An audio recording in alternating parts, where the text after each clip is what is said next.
Okay, everybody, do a little screen recording of how to create a Google form.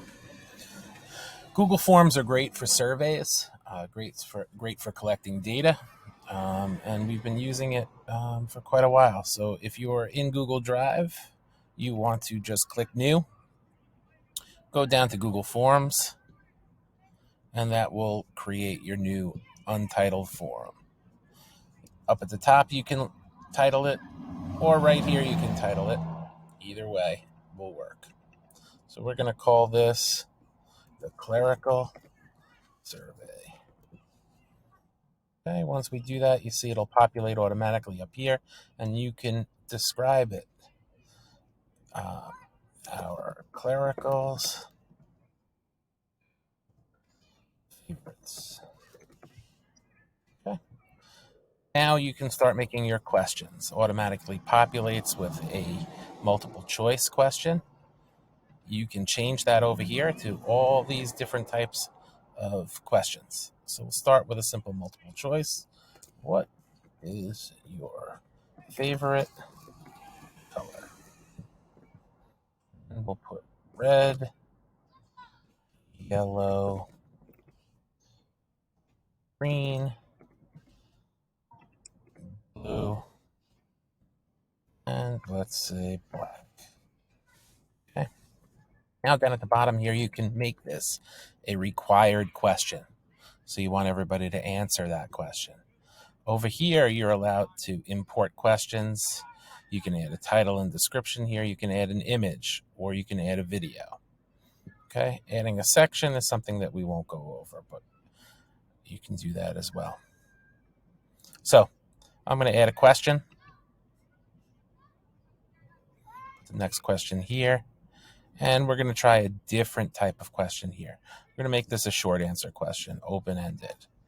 Let's say, what do you like best about this Google course? Open-ended, but we'll also make that one required. I'm sure it's going to be me, but we'll have to see for that. We'll add one more question here, and we will make this a drop down. Okay, so we're going to say, what is your favorite Google tool? Option 1 will be slides. Option 2 will be sheets. Let's make that capital. Forms and docs. Okay. If you don't want a fifth option, you just leave that blank. We'll also make this a required question. Okay. Now we're done with our survey that we want to send out. So one thing we want to do is we want to check our settings, and we want to look at the responses and how we collect them. Okay. You have the option to collect email addresses, send responders a copy, allow response editing. That means they can go back after the survey has been submitted. If you don't want them to do that, you check that off, toggle that switch on. Restrict to users in Mineola UFSD and its trusted organizations. So I want to make sure that you know that if we are sending this out other than to people with workspace accounts, we want to turn that off.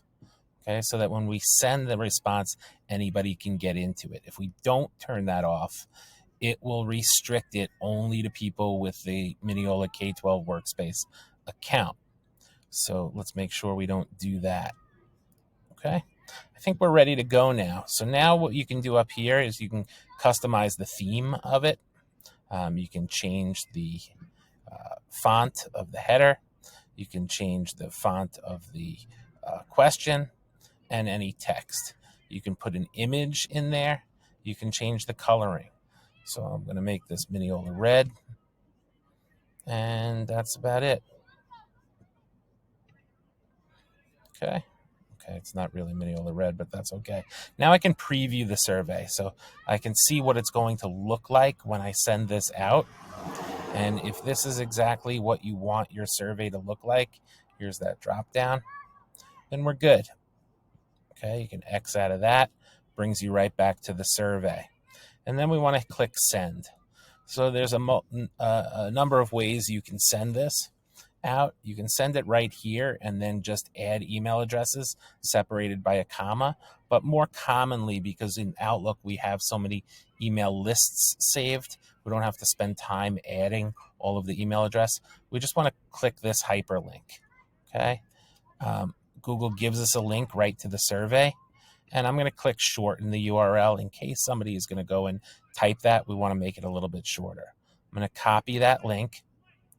And then I can copy and paste that link into an email that I'm sending out to people.